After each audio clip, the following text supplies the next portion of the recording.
Nobita was sitting in his room, staring at the latest gadget that Doraemon had brought from the future.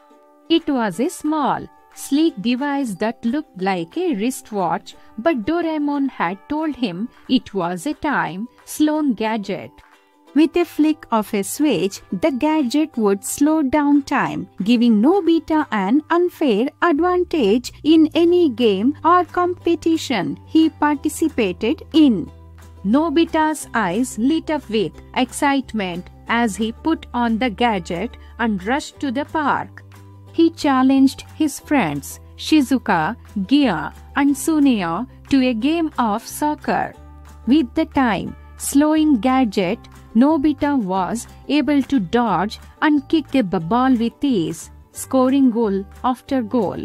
His friends were amazed and frustrated at the same time, but Nobita just laughed and said it was all thanks to the gadget. As the days went by, Nobita became a champion in every game he played. He won at chess, checkers, and even a cooking competition. His friends started to get tired of losing to him, but Nobita did not care. He was too busy enjoying his newfound success.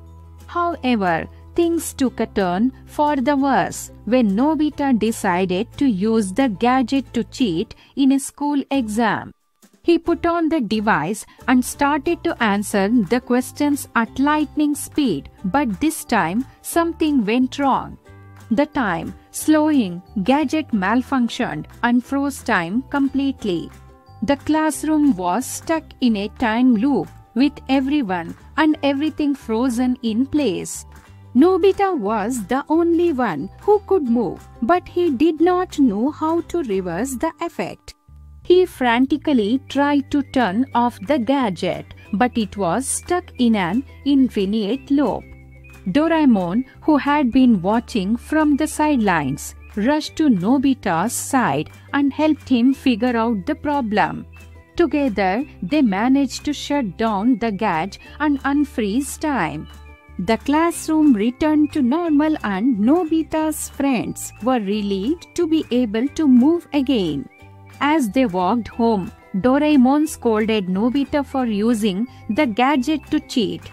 You should have used your skills and talents to win, not a gadget that cheats for you, he said. Nobita looked down, feeling ashamed and sorry for his actions.